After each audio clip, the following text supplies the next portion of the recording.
everyone, welcome back to my channel. Today we are going to discuss qualitative characteristics or we can say attributes of accounting, right? देखो basically we are having four attributes, four qualitative attributes.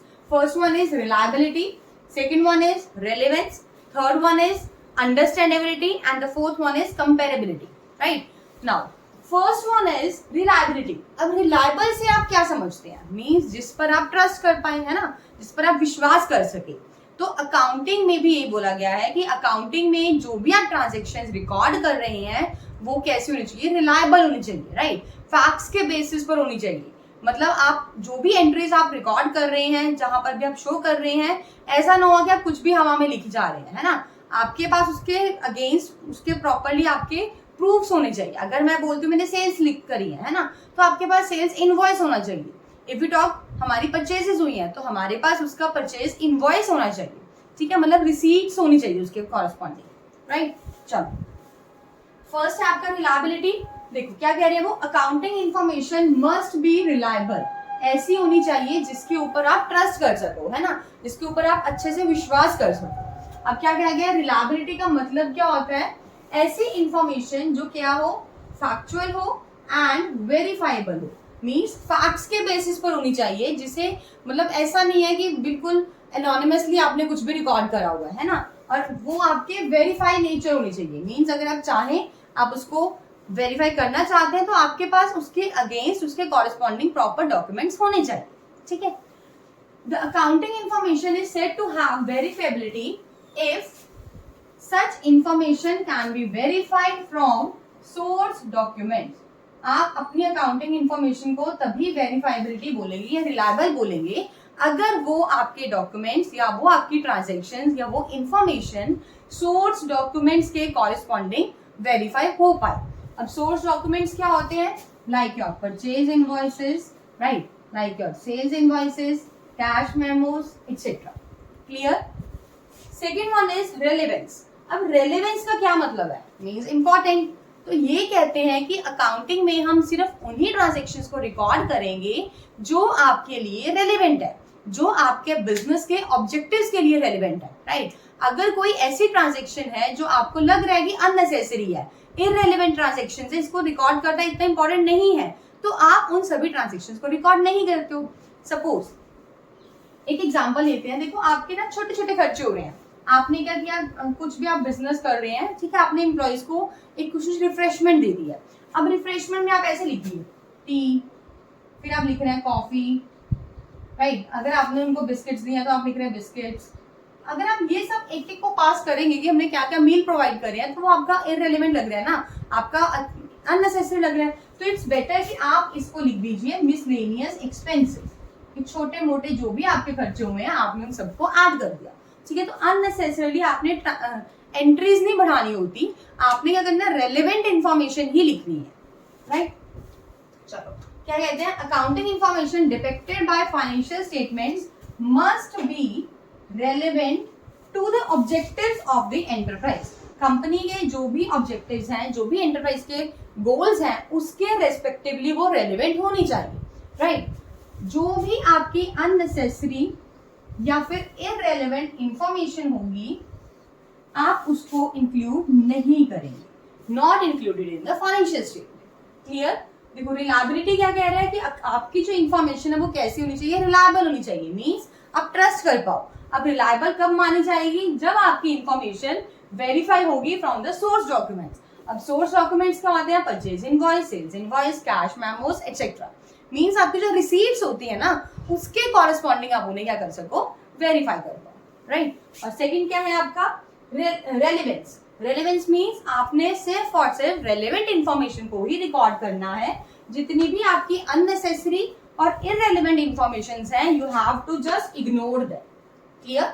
चलो next है आपका understandability. देखो understandability का क्या मतलब है कि आपकी जो भी अकाउंटिंग इंफॉर्मेशन होगी, आप जो भी ट्रांजैक्शंस को रिकॉर्ड करेंगे, आप इस तरह से रिकॉर्ड करेंगे कि हर पर्सन को, जो भी आपके इंटरेस्टेड पार्टीज हैं, उन सभी को बहुत अच्छे से क्लियरली समझ आनी चाहिए, ठीक है.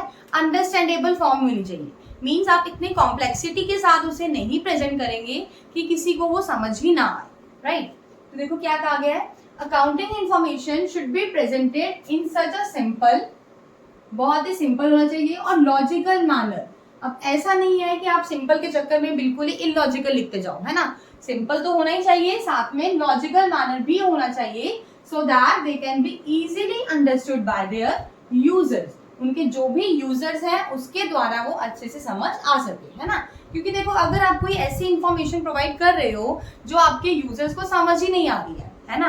देखो, अल्टीमेटली अकाउंटिंग करने का मतलब क्या होता है कि आप जो भी आपकी इंटरेस्टेड पार्टीज हैं, आप उन्हें इंफॉर्मेशन प्रोवाइड करेंगे। बट अगर आपने इस तरह से प्रेजेंट कर दी कि उन्हें समझ ही नहीं आ रही है, तो आपकी अकाउंटिंग करने का कोई यूज ही नहीं हुआ, राइट। इसीलिए कहा गया है accounting information should be presented in such a simple and logical manner so that they are easily understood by their users. अब यूजर्स कौन कौन होते हैं आपके? या तो इन्वेस्टर्स हो सकते हैं जिन्होंने पैसा लगाना है आपके कंपनी में, आपके एम्प्लॉइज हो सकते हैं, लेंडर्स हो सकते हैं, मींस जिन्होंने आपको क्रेडिट पर पैसे देने होते हैं, ठीक है। अब क्या कहते हैं? A person who does not have any knowledge of accounting terminology, means आप अपने इंफॉर्मेशन को इस तरह से प्रेजेंट करेंगे कि ऐसा पर्सन जिसे अकाउंट्स की थोड़ी सी भी नॉलेज नहीं है, अगर वो आपके अकाउंट्स देखे तो उसे कुछ आइडिया तो एटलीस्ट मिल जाए, राइट। तो यही बोला गया, a person who does not have any knowledge of accounting terminology should also be able to understand them without any difficulty. Clear? Next आता है आपका कंपेरेबिलिटी। अब देखो, कंपेरेबिलिटी से क्या समझ आ रहा है? कंपेयर करना, ऑफ कोर्स। अब मैंने पिछले लेक्चर्स में भी आपसे डिस्कस किया था कि कंपेयर कैसे हो सकता है। या तो आपका कंपैरिजन इंट्रा कंपैरिजन होगा, या आपका कंपैरिजन इंटर कंपैरिजन होगा, है ना। अब कंपैरिजन आपका अगर इंट्रा है, इट मींस आप अपने पास्ट रिकॉर्ड को प्रेजेंट रिकॉर्ड के साथ कंपेयर करेंगे, राइट। अपने आप, intra means self, inter means किसी और के साथ, है ना। तो इंट्रा अगर कंपैरिजन कर रहे हैं तो आप अपनी ही पास्ट परफॉर्मेंस को अपनी करंट परफॉर्मेंस के साथ कंपेयर कर सके, राइट। और अगर इंटर की बात करें, इट मींस आप अपनी परफॉर्मेंस को किसी और बिजनेस के साथ जो सिमिलर टाइप का बिजनेस कर रहे हैं ना, आपके जो कॉम्पिटिटर्स होते हैं, आप उनके साथ अपनी परफॉर्मेंस को कंपेयर कर पाओ। तो अब ये बोला जा रहा है कि अकाउंटिंग में आप इंफॉर्मेशन इस तरह से प्रेजेंट करेंगे कि आप उसे कंपेयर भी कर पाओ, ठीक है। ऐसा नहीं होना चाहिए आपने 1 साल अकाउंटिंग कर दी, 5-6 साल अकाउंटिंग छोड़ दी, देन आप 5th 6th ईयर फिर आप अकाउंटिंग करना स्टार्ट कर देंगे, तो इसमें तो आप कंपेयर ही कुछ नहीं कर पाओगे, है ना। तो आप जो भी अकाउंटिंग करेंगे, आपकी सीक्वेंसिंग इस तरह से होनी चाहिए so that you can compare it easily. अब चाहे वो इंटर कंपैरिजन हो, चाहे वो आपका intra comparison, right.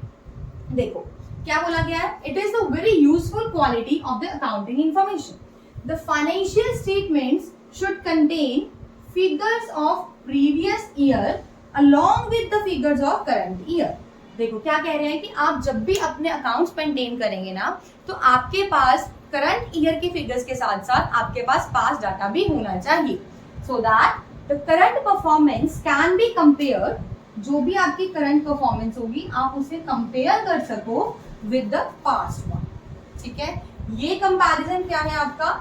Intra comparison. ये बोला गया ना कि आप अपनी करंट जो भी परफॉर्मेंस है उसको पास्ट के साथ कंपेयर करो, मींस सेल्फ कंपैरिजन हो रहा है, that will be your intra comparison, right. Next, अब क्या कह रहे हैं, इसी तरह जो भी आपके फाइनेंशियल स्टेटमेंट्स है ना, आप इस तरह से प्रिपेयर करेंगे so that profitability and the financial position of the concern, मतलब जो हमारा बिजनेस है उसकी profitability as well as financial position को आप कंपेयर कर पाएंगे। किसके साथ? आप कंपेयर कर सकेंगे with the other concern of similar type, means आप अपनी परफॉर्मेंस को जब किसी और कंसर्न के साथ, कंसर्न मतलब किसी और बिजनेस के साथ अगर कंपेयर करते हैं, उसे भी आप बोलते हैं कंपेरेबिलिटी, है ना। बट ये कंपेयर कैसा हो रहा है आपका? Inter comparison. I think clear हो गया होगा। देखो आपके ना 2 टॉपिक्स हैं, एक तो हमने स्टार्टिंग में किया था फीचर्स, कैरेक्टरिस्टिक्स ऑफ अकाउंटिंग, उसमें आपके 7 to 8 पॉइंट्स आए थे, है ना। अब ये वाला टॉपिक क्या है? Qualitative characteristics. अगर आपको एग्जाम में पूछा जाता है explain the qualitative characteristics, then you have to write these 4 points, ठीक है। तो आप मिक्स नहीं करेंगे, वो वाले पॉइंट्स नहीं आते, स्पेशली क्वालिटेटिव अगर वर्ड मेंशन है then you have to attempt this. अगर आपको सिंपल ही आया है कि फीचर्स और कैरेक्टरिस्टिक्स ऑफ अकाउंटिंग, तो आपने जो पहले करा है आप उससे करें, ठीक है. I hope you like this video. Thanks and have a wonderful day.